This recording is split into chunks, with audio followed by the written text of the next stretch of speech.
2025. gada jūnijā Latvijā notiks pašvaldību vēlēšanas. Gatavojoties šim nozīmīgam notikumam, valsts politiskā dzīvē Centrālā vēlēšanu komisija ir ierosinājusi mainīt visiem jau pazīstamus vēlēšanu biļetenus. Centrālā vēlēšanas komisija paskaidroja, ka izmaiņas ir nepieciešamas, lai nodrošinātu automātisko balsu skaitīšanas turpmākajās vēlēšanas un referendumos.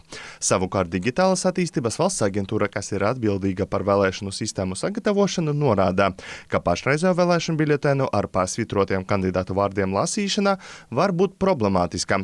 Proti, tā vieta, lai pasvītroti kandidāta vārdu un uzvārdu personai rombā, tiek uzlikta mīnusa zīmē.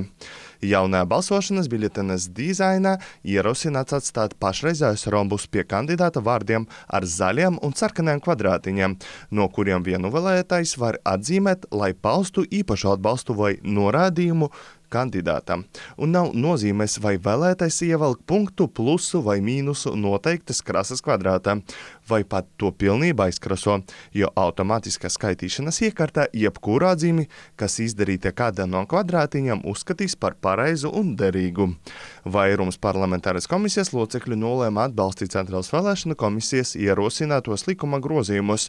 Tajā pašā laikā Jaunas vienotības pārstāvji neatbalsta jaunu vēlēšanu biļetenu ieviešanu nākamā gada pašvaldību vēlēšanās.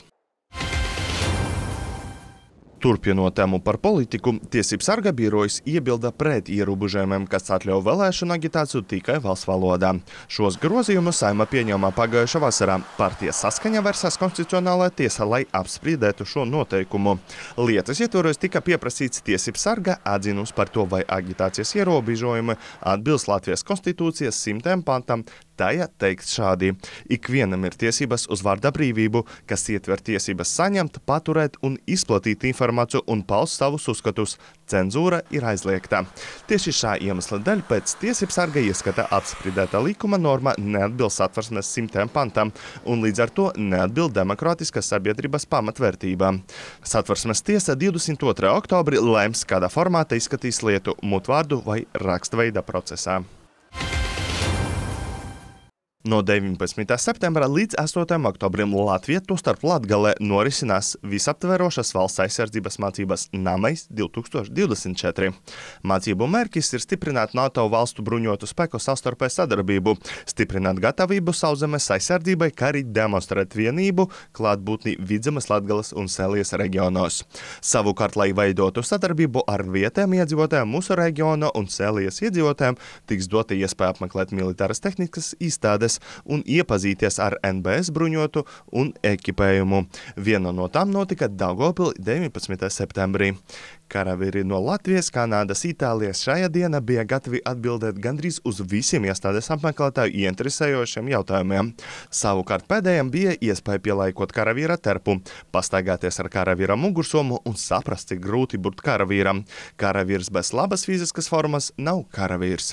Īpašu skolēnu interesi, protams, izprastīja ieroči, kā arī pati militāra tehnika, uz kura šajā dienā bija iespējams uzkapt un ielūkoties iekšā. Savukārt rīt ilgstes un tas priekšpilsētas iedzīvotāji iepazīsies ar militāras tehnikas izstādes eksponātiem, kas attiecas uz militārajiem lidojumiem mācību NAMEIS 2024 ietvaros.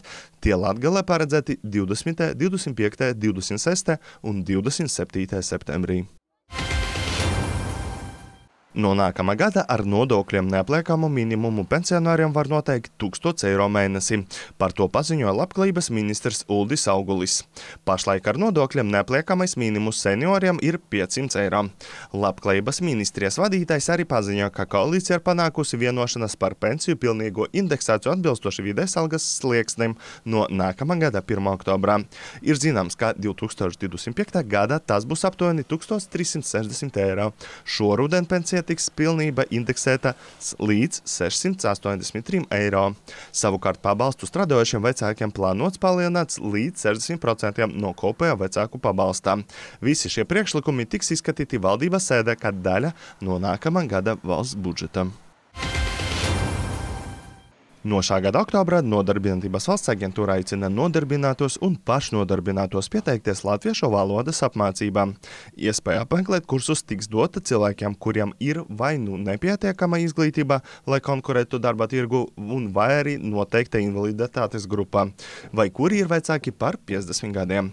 Nodarbinātības valsts aģentūra plāno nodrošināt latviešu valodas kursus gandrīz 800 darba tirgu nodarbināto Latvijas iedzīvotāju. Apmācības būs bezmaksas.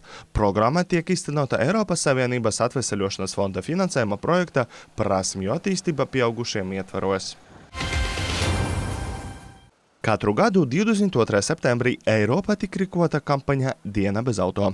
Pirmo reizi šo pasākumu rīko Francija 1998. gadā, kad pilsētā tikai aicināts uz vienu dienu slēgt visas ielas autotransportam. Tas bija veids, kā motivēt cilvēkus izvēlēties videi draudzīgākos transporta veidus. Šogad Daugavpils satiksme aicina iedzīvotājus pieņemt izaicinājumu un 22. septembrī atstāt automašīnu mājās, izvēloties sabiedrisko transportu, velosipēdu vai kājām, lai kopīgi veidotu zaļāku nākotni un izbaudītu pilsētas priekšrocības citādāk. Eiropas Savienības oficiālajā tīmekļa vietnē minēts, ka pirmā iniciatīva Diena bez auto tika īstenota 1998. gada Francijā. Laika gaitā šī akcija kļuva par pamatu Eiropas mobilitātes nedēļai, kas tagad notiek katru gadu septembrī. Daugavpils satiksme aicina daugavpiliešus atbalstīt Eiropas mobilitātes nedēļas akciju Diena bez auto. Jāatzīmē, ka uzņēmums seko zaļajam kursam, būtiski mainot autobusu parku. Šobrīd 80% uzņēmumu autobusi ir videi draudzīgāki un energoefektīvāki, kas palīdz ne tikai samazināt izmešu daudzumu un uzlabot gaisa kvalitāti, bet arī sekmē ilgtermiņa transporta savienojumu attīstību pilsētā.